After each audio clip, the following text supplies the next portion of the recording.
வின்ஸோட creative was top class. Triple ஹெச்சோடது பெருசாக இல்லைங்க. ட்ரிபிள் ஹெச் வந்து ஸ்டார்டிங்கில் ஓஹோ ஆஹோன்னு இருந்துச்சு. ஆனால் நீங்கள் எவ்வளோ நாள் தான் அஃபோர்ட் பண்ணுவீங்க பெரிய ஸ்டாராக இருந்தால்? பெரிய ஸ்டாரை வந்து நீங்கள் அவ்வளோ பெருசாலாம் அஃபோர்ட் பண்ண முடியாது. நம்ம ஹோம் க்ரோன் டேலண்ட்னால் நம்ம சூப்பராக வளர்க்கணும். இதே எப்படி இருக்குன்னா, நிறைய ஃபுட்பால் கிளப்ஸ் இப்படி தான் பெரிய பெரிய ஸ்டார்ஸ் எல்லாம் வாங்கி போட்டு கம்பெனியை லாஸில் இழுத்து மூடிடுவாங்க. இந்த மாதிரி நிறைய இடத்துல ப்ராப்ளம் வர்றதுனால தான் நம்ம இடத்துல ஃபினான்ஸ் கன்ஸ்ட்ரெயின்ஸ் எல்லாமே வரும்.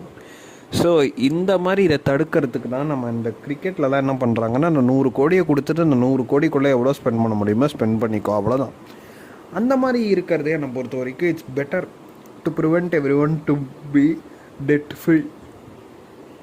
இப்போ எதுக்கு சொல்ல வரேன் அப்படின்னா, நிறைய வெளியாளுங்களோட இன்ஃப்ளூயன்ஸ் WWE வர ஆரம்பிச்சிருச்சு. ஒரிஜினல் ரெஸ்லர்ஸ்க்கு